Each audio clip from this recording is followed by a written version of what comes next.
আসসালামু আলাইকুম, it's me Kamal Hossain. তো রিম রং করার দ্বিতীয় ভিডিওতে আপনাদের স্বাগতম।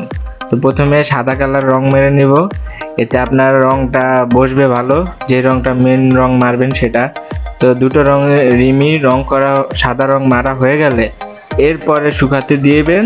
তারপরে শুকানো হয়ে গেলে এরপর কাঙ্ক্ষিত যে কালারটি করবেন আপনি সেই কালারটি মারবেন। তো আমার কাঙ্ক্ষিত কালারটি হচ্ছে রেড, আমি রেড কালার মেরে নিলাম। দুটো রিম মেরে নেওয়া হয়ে গেলে রংটা শুকানোর জন্য রেখে দিব। শুকানো হয়ে গেলেই হার্ডনার মারতে হবে।